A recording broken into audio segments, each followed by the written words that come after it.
पहले तो नगीना किसी के कहे हुए फ़कीरों पर गौर न करती थी, मगर आज उसने गौर किया तो नगीना ने दिल में सोचा कि वो लड़का दुरुस्त कह रहा था। न जाने कौन था, किधर से आया था। सिलसिला कुछ दिन यूं ही चलता रहा। नगीना भी इस बात को भूलती जा रही थी। नगीना को किताबों में बहुत दिलचस्पी थी। नगीना कॉलेज के करीब एक प्राइवेट लाइब्रेरी से किताबें लिया करती थी और पढ़कर वापस कर दिया करती थी।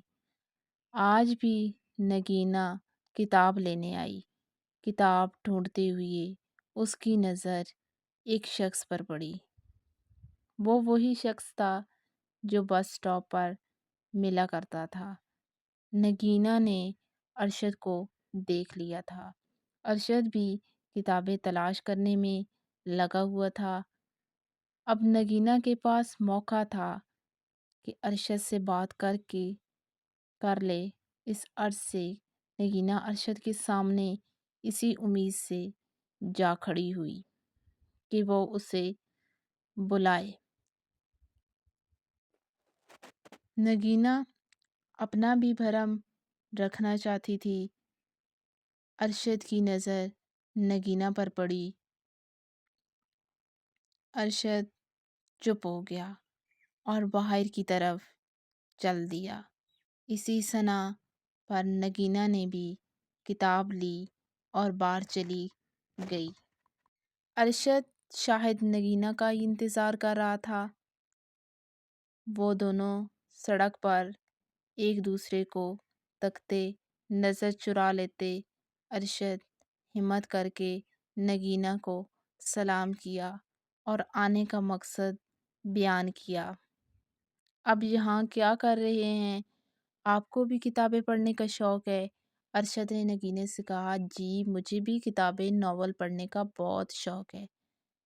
नगीना ने नॉर्मल अंदाज में अरशद को जवाब दिया, गर्मी बहुत है, आए मैं आपको अपनी गाड़ी में आपके घर ड्रॉप कर देता हूँ। इधर बात करना मुनासिब नहीं है। अरशद ने अपनी गाड़ी की तरफ इशारा करते हुए नगीना को मुखातिब किया। नहीं नहीं, मैं चली जाऊंगी। अरे ऐसे कैसे, मैं खुद बस स्टॉप तक छोड़ देता हूँ। घबराए मत, मुझे अपना ही समझे।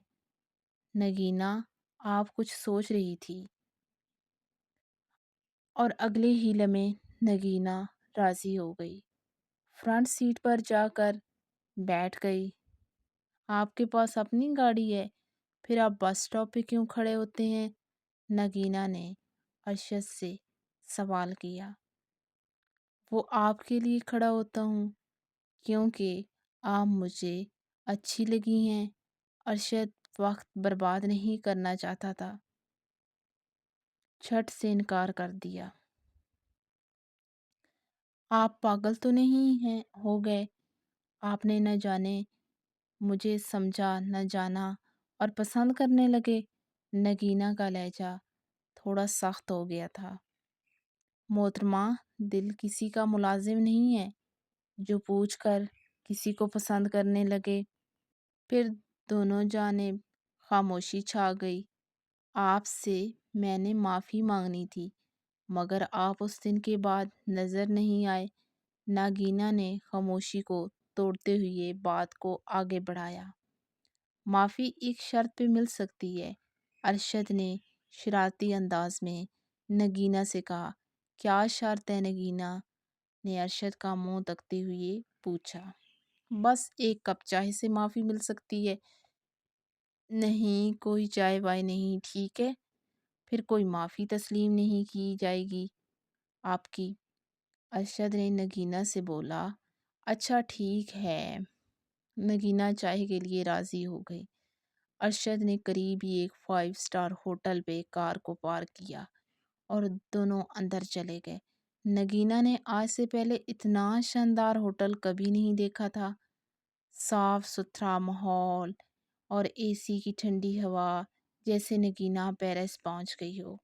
मगर नगीना थोड़ी घबरा भी रही थी।